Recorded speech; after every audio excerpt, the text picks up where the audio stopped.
नमस्कार, मैं अर्चना और आप देख रहे हैं हंगामा टाइम्स। हंगामा टाइम्स जिस तरह से आपको दिखाता है कि उत्तर प्रदेश के अंदर लखनऊ में क्या खास हो रहा है, वहीं पे देश प्रदेश के मुद्दों पे भी हम बात करते हैं डॉक्टर चंद्रपाल जी से, जो कि आईएएस ऑफिसर रह चुके हैं पूर्व में और साथ में आदर्श समाज पार्टी के राष्ट्रीय अध्यक्ष भी हैं। तो आज का मुद्दा हमारा है भ्रष्टाचार। जिस तरह से दिन प्रतिदिन भ्रष्टाचार के मामले सामने आते हैं, लेकिन भ्रष्टाचार खत्म नहीं होता, चाहे राम मंदिर चढ़ावा को लेकर के हो, चाहे पेपर लीक को हो, और चाहे हाल ही में एक मामला आया था, सिपाही सुनील शुक्ला का एक मामला सामने आया था, जिसने आईपीएस ऑफिसरों पे करप्शन का, भ्रष्टाचार का गंभीर आरोप लगाया था। वीडियो वायरल हुआ था। पहले उसको निलंबित किया गया, अब उसको नौकरी से बर्खास्त कर दिया गया है। तो भ्रष्टाचार मामला अगर कोई अधिकारी या पुलिसकर्मी उजागर करता है तो उसको अपनी नौकरी से हाथ धोना पड़ता है। सरकार हो, चाहे पुलिस विभाग हो, चाहे शासन हो, चाहे प्रशासन हो, चाहे सरकार हो, चाहे सरकारी अधिकारी हो, हर डिपार्टमेंट में आपको भ्रष्टाचार नजर आएगा। तो हमारे साथ में डॉक्टर चंद्रपाल जी हैं, तो उनसे हम बात करेंगे।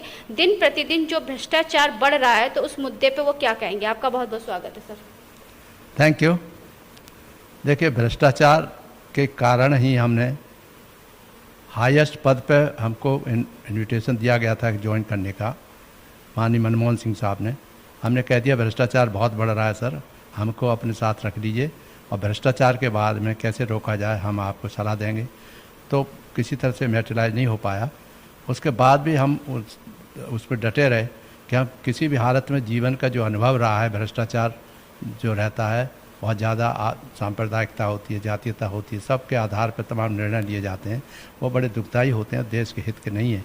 इसीलिए हमने पार्टी बनाई थी कि राजनीतिक अपराधीकरण बंद करो, भ्रष्टाचार बंद करो, एंड ये सब जितने भी अन्यायपूर्ण बातें होती है, गरीबों को सताना बंद करो, ये सब करके हमने पार्टी बनाई थी। और ये भी दृढ़ निश्चय लिया था कि किसी भी हालत में हम दूसरी पार्टी में विलय नहीं करेंगे, क्योंकि दल बदलुओं का वजह से देश का जो एकता अखंडता को भी खतरा रहता है। बार बार जहाँ जरा सी बात हुई वो एक पार्टी छोड़ के दूसरे पार्टी में चले जाते हैं, और इससे जो है देश में अस्थिरता पैदा होती है, राजनीतिक अस्थिरता, और वो जो गलत काम करने में, गलत बयानी करने में, एक दूसरे के गुट के आधार पर निकल के दूसरी पार्टी में चला जाना, ये बहुत ही ज़्यादा नुकसानदायक है।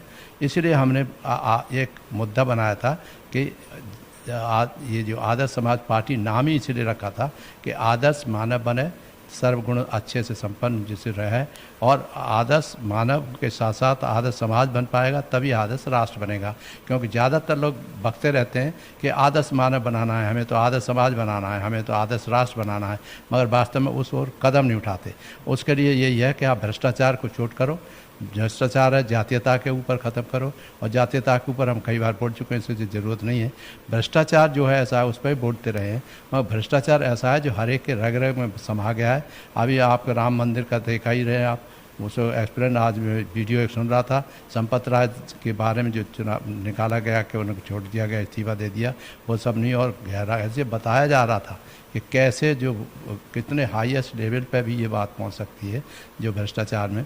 इसमें बाबा जी इसके राम जी के मंदिर के ऊपर आधार पर जो भ्रष्टाचार हुआ है, उसका एक्सप्लेनेशन बड़े सुंदर ढंग से कोई कर रहा था। जब सुनील शुक्ला ने उच्च अधिकारियों पे गंभीर आरोप लगाए, आईपीएस ऑफिसर और कई गंभीर आरोप और अधिकारियों पे लगाए, रिश्वतखोरी के, भ्रष्टाचार के, और साथ में कई मामले जो है दबाने को, तो उसका जो वीडियो वायरल हुआ, वीडियो वायरल होने के बाद में उसने सोशल मीडिया का सहारा लिया।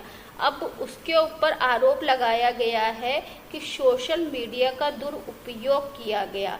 अगर किसी भी भ्रष्टाचारी का भ्रष्टाचार उजागर करा जाएगा, तो अगर वो किसके सहारे लेगा? अगर तो जब सबसे बड़ा तो सहारा इंसान का होता है पुलिस।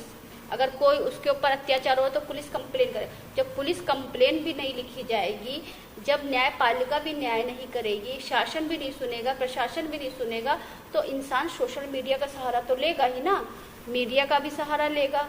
तो उसके ऊपर आरोप लगाया गया है कि सोशल मीडिया और मीडिया का दुरुपयोग किया गया, इसलिए उसको बर्खास्त कर दिया गया। पहले निलंबित करा गया था, अब बर्खास्त कर दिया गया। देखिए, ये तो प्रचलित रहा है और बड़ा साफ रहा है, हमने कई बार झेला है इसको, चाहे निकाल नहीं पाए, सस्पेंड करवाए, इंक्वायरी कराई, जांचें कराई, दुनिया भर की बात है। और महसूस होता था कि मानसिकता क्या है, क्यों है, इसलिए हम डटे रहते थे। एक मकान एक आदमी को नहीं दिया, उसी के पीछे पड़ गए हमारे, और 5-6 महीने तक चुपचाप शांतिपूर्वक बैठे रहे।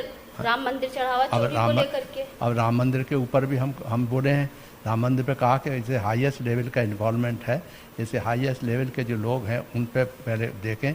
और हमने ये भी कहा कि हाईएस्ट लेवल की अच्छी सी एक SIT बनाई जाए, जो कि बहुत जनता में ये विश्वास हो कि हाईएस्ट लेवल के जज हैं या रिटायर्ड IAS ऑफिसर हैं या IPS ऑफिसर हैं, इनकी कमेटी बनी हुई है, या समाज सेवी हैं जिनकी इंटीग्रिटी बहुत अच्छी है, उनको रखा जाए, जिससे निकाल के तब पता चलेगा कि वास्तव में, और एक एक चीज़ को निकाल लें।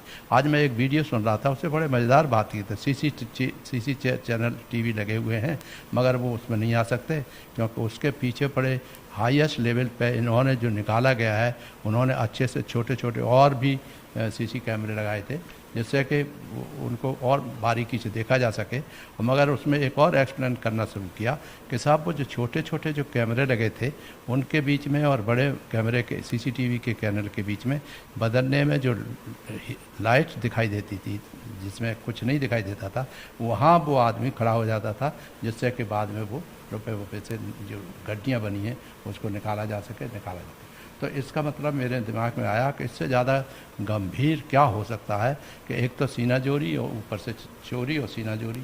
तो चोरी ऊपर सीना चोरी, और चोरी इतनी बड़ी जिसका कोई सारे संसार में, सारे देश में ढिंढोरा कूट रहा है। दुख की बात है। बड़े जब चोर मौसेरे भाई रहेंगे, तो चोर चोरी करेगा तो बचाने वाला भी चोरी तो करेगा। उसने तो बड़ा साफ साफ कहा था पहले, मगर वो बाद में अंत तो ये कि वो जो निकाले गए हैं वो तो RSS के खास काम करता है, इतने सालों से काम कर रहे थे, उनकी क्रेडिबिलिटी तो बहुत हाई है, उनको निकाला नहीं जाना चाहिए था, उनको खिलाफ नहीं कुछ नहीं करना चाहिए। यह हुआ तो यानी इनको जो चोरी की गई वो सारे दुनिया मालूम हो रही है कि इसके अलावा क्या किया, तो बताए, जो शासन ही बता दे। छोटी छोटी SIT बना करके मुंह बंद करना चाहते हैं। शासन क्या बताएगा? जब राम मंदिर बना तो मोदी जी ने उसका उद्घाटन किया, CM वहाँ पहुँचे, सारी व्यवस्था जो है भाजपा के द्वारा रखी गई, जो ट्रस्ट बनाया गया वो भी BJP का ट्रस्ट है। अब उसमें से कौन नेता किस तरीके से घोटाले में शामिल है वो तो भविष्य बताएगा। अभी जिस तरह से पूर्व फौजी, एक रिटायर्ड फौजी ने राजनाथ सिंह के ऊपर आरोप लगाया है, सिंदूर ऑपरेशन के बारे में आपने तो सुना था। जब सिंदूर ऑपरेशन हुआ तो राजनाथ सिंह ने कहा कि कोई भी उसमें जो है सैनिक जो है शहीद नहीं हुआ है, लेकिन पूर्व फौजी जो है उन्होंने उजागर किया है 6 लोग शहीद हुए थे, उनकी शहादत को राजनाथ सिंह ने छुपाया। तो ये भी बहुत बड़ा भ्रष्टाचार है। बहुत बड़ा भ्रष्टाचार है, जो राष्ट्र के विरोध में, राष्ट्र के विरुद्ध भ्रष्टाचार है। और राष्ट्र के विरुद्ध तो आर्मी वगैरह जो इतनी मेहनत से काम करते हैं, अपनी जान हथेली पे रख करके बॉर्डर एरिया में लड़ते हैं। प्रधानमंत्री भ्रष्ट, राजनाथ रक्षा मंत्री जी भ्रष्ट, जब हमारे पास गृह मंत्री भ्रष्ट, उत्तर प्रदेश के CM योगी आदित्यनाथ जो राम मंदिर के लेकर के इतने बड़े समर्थन थे, अब वो भी भ्रष्टाचार में लिप्त हो रहे हैं। नहीं, हमारे तो समझ में नहीं आता कि क्या किया जाए। हम तो नहीं डायरेक्ट कह पाएंगे कि ये भ्रष्ट है। जांच तो होनी चाहिए कम से कम जनता के सामने कि जितने भी बड़े बड़े लोग हैं उनके ऊपर तो कई भ्रष्टाचार की उंगली तो नहीं उठाई जा रही। जरूरी नहीं है कि आप कोई पैसा चुराए तो ही आप भ्रष्ट हो। आपने फौजियों की शहादत को भी छुपाया है। जब वहाँ पे एक पूर्व फौजी ने उजागर कर रहा है कि सिंदूर ऑपरेशन में इतने फौजी शहीद हुए और राजनाथ सिंह ने उसको छुपाया, जो कि रक्षा मंत्री हैं, देश की रक्षा का जिम्मेदारी है उनको। अगर 6 वहाँ पे शहीद हुए तो इसको भी तो छुपाना तो एक भ्रष्टाचार है। नहीं, मैं बिल्कुल, भ्रष्टाचार तो आता ही है, भ्रष्टाचार की सीट में आता है। दूसरा, आपको रिसेंट देखें, हम लोगों ने भी, आपने भी साथ में मिलकर करा था कि ये जो उसका एग्ज़ाम है लीक होती है पेपर, हाँ। टेस्ट पेपर लीक होता है, उनको धर्मेंद्र प्रधान भी भ्रष्टाचार में लिप्त है। भ्रष्टाचार, बहुत ज़्यादा भ्रष्टाचार में लिप्त। हम लोगों ने कहा पेपर अभी सॉल्व नहीं हुआ, टेट का पेपर लीक हो गया। टेट का पेपर लेके होगा। तो ये तो कभी कभी तो आदमी शर्म के मारे सर झुक जाता है कि इतने सब सीनियर मिनिस्टर्स लेवल के लोग भी कंट्रोल नहीं कर पाते। और अभी 27 का जब विधानसभा चुनाव होगा तो बड़े बड़े वादों बड़े को वादे लेकर के करेंगे। फिर बीजेपी तो सरकार सामने आएगी। तो हमारे आदर्श समाज पार्टी का जो सपना था कि आदर्श समाज बनाना है, सामाजिक आर्थिक विषमताएं दूर करना है और शांतिपूर्वक ढंग से देश को चलाना है। यहाँ शांतिपूर्वक ढंग से देश को चलाने का सवाल ही नहीं उठता। हर कदम कदम पे मार काट खून खराबा हो रहा है। भ्रष्टाचार कैसे रोका जाएगा? तो कैसे रोका जाएगा? इसलिए भ्रष्टाचार रोकने के लिए यही है कि जो हाईएस्ट लेवल पे जो सिस्टम है उस सिस्टम में बहुत बड़ा बदलाव लाने की आवश्यकता है, जिससे कि ये भ्रष्टाचार न हो सके, सिस्टम में न हो सके। और वो किया जा सकता है, ऐसा नहीं कि नहीं किया जा सकता। हमने करके दिखाया था। हर जगह जहाँ भी है बड़े प्यार मोहब्बत से रखे और सख्ती से कार्रवाई की। कलेक्टर गाजियाबाद थे तो एक भी आदमी नहीं मरने दिया पूरे कम्युनल राइट्स में। औरों के यहाँ मर्डर हो रहे थे, खून खराब हो रहे, कारण कि हम कमिटेड थे कि हम किसी को नहीं मरने देंगे और सही रूप से स्थापित करेंगे। ईमानदारी की बात थी, तो ईमानदारी हमेशा प्रिवेल करनी चाहिए। और आज के ज़माने में मेरे इतने साल के 43 साल IPS IAS की नौकरी करने के बाद भी अब मन में ये होता है कि सब बेकार था, सब यही गाली सुनने वाला मामला था। आज फिर मामला गाली सुनने वाला। मैं अपने साथियों से भी कहूँगा कि सब 72 ग्रुप बना हुआ एक IAS का, वो लोग भी देख रहे हो। मैं जो बोल रहा हूँ उसमें आप बताइए कि मेरा सपोर्ट करिए या मैं फिर आदर्श समाज पार्टी की बात छोड़ दूँ और बेईमानों को, अपराधियों को जैसे लोग ले रहे हैं दूसरी पार्टियों में वो ले लें, तो हमें कौन सा अंतर पड़ेगा। हम तो यह है कि हम चाहते थे कि सुधार होना चाहिए देश की आर्थिक व्यवस्था में, सामाजिक व्यवस्था में। देश की जनता से क्या अपील करना चाहेंगे? अब मैं यही करना चाहूँगा कि सब पढ़े लिखे लोग, रिटायर्ड लोग एक हो और ईमानदार जो स्पेशली उनके उत्तरदायित्व बनता है कि देश को बचाना है, सही रूप से डूबने से बचाना है और एकता अखंडता को आगे बढ़ाना है। तो सब भाईचारा बढ़ाएं, दया करुणा प्रेम मैत्री के आधार पर अपने देश को चलाएं, तभी कुछ होगा। क्योंकि आए दिन इतनी गोलियां बरसाई जाती हैं, आए दिन इतनी लाठियां चल रही हैं, आपसे भी जरा सी बात में मारधाड़ होना शुरू हो जाता है। ऐसे कैसे देश होना? इसी बात देखा होगा आपने कि ये जो कौन सी एक नई पार्टी बन गई है, कॉकरोच जनता पार्टी। कॉकरोच जनता पार्टी। मुझे तो हंसी आती है। और कॉकरोच जनता पार्टी बना करके क्या करेंगे? तमाम पार्टियां हैं, बड़ी बड़ी पार्टियां, नेशनल पार्टी है आपकी जो कांग्रेस वो क्लेम कर रही है कि हमारे तो फोर फादर से लेके आज तक हमने सब देश के हित में सेक्रीफाइस किया है और किया भी हुआ है, सब कुछ है। मगर वो भी जहाँ तक भ्रष्टाचार की बात है और उसकी बात है, फेवरिज्म की बात है, जात के आधार पर, धर्म के आधार पर नौकरियाँ उसको देने की बात है। मैं प्रैक्टिकली खुद मैंने इन सब के साथ काम किया है। मैंने देखा है कि वो इसमें विश्वास नहीं करते, वो मतलब की बात करते हैं। जैसे यहाँ कांग्रेस ने अभी अपना एक अध्यक्ष बना के भेजा है, क्या है वो? आम आदमी पार्टी में बेईमानी करते हुए पकड़ा, निकाल दिया गया उसे। अब यहाँ कांग्रेस ने गोद लगा लिया है। कन्हैया कुमार है, कन्हैया कुमार वहाँ जो दिल्ली में जो यूनिवर्सिटी है जो हंगामा करती रहती है, उसमें हंगामा करता है, बोलता है उस तरह का। वो समझते हैं बड़ा भारी विद्वान है, जितना जोर से बोल दो कांग्रेस को समझते हैं बड़े भारी विद्वान आ गए हमारे बीच में, तो वो सब करते हैं। इस तरह से जो कोई देश चलने वाला नहीं। और पूजा, ऐसे लोगों की पूजा होने लगती है तो मुझे बहुत आश्चर्य होता है कि अगर ऐसा ही है तो फिर हम लोगों के सोच, आज इतने साल 43 साल की नौकरी और अनुभव और ईमानदारी के साथ अनुभव, क्योंकि हमको तो अच्छाई के लिए यूनेस्को अवार्ड मिला, हमें जो भी जो है तमाम अवार्ड्स मिले हैं एंड राष्ट्रपति के यहाँ से भी हमको जो ये जो चीफ जस्टिस ऑफ इंडिया ने पब्लिकली रिवार्ड किया है उसमें दे करके, तो हमको तो गर्व होता है कि हमने जिस रास्ते पे चले थे वो रास्ता ठीक था और उस रास्ते पे चल के और आगे देश को आगे बढ़ाएंगे और जाति विहीन समाज की स्थापना प्लस आपराधिक मामलों की खात्मा प्लस इतने जितने भी बुराइयाँ हैं वो सब खत्म होना चाहिए। भाईचारा से, दया करुणा प्रेम मैत्री और तन मन धन से एक होकर के काम करे देश, तभी उन्नति पा पाएगा। नहीं तो हमको बहुत एज एन एडमिनिस्ट्रेटर महसूस होता है कि सब ठीक नहीं चल रहा है। आँख बंद करके देखते हैं, महसूस होता है, तो महसूस होता है कि वो भ्रष्टाचार जिसको लेके चले थे और ज़्यादा बढ़ गया है। बंडल के बंडल नोटों के मिलते बताइए, एंड अनिल अंबानी फलाने ठिकाने ये क्या है? सारा देश में सारी ज़मीनें बेच दी गई, सब उन्हीं को चली जाएंगी, तो फिर बचेगा क्या देश में? गरीब लोग हैं, उनको बस देते रहो। क्या देते रहो? अनाज देते रहो, 5 किलो अनाज देते रहो। उनका गौरव ख़त्म कर दिया। कोई सर ऊंचा करके रह नहीं सकता सही ढंग से, ये हालत हो गई है। तो देश को जो साधारण भ्रष्टाचार रहित हो, अपराधी मुक्त हो और प्लस जो भाईचारा हो वो बढ़े, इसी को ध्यान में रखते हुए हमने बनाई थी। वो सब ऐसा विफल होता है वो दिखाई देता है।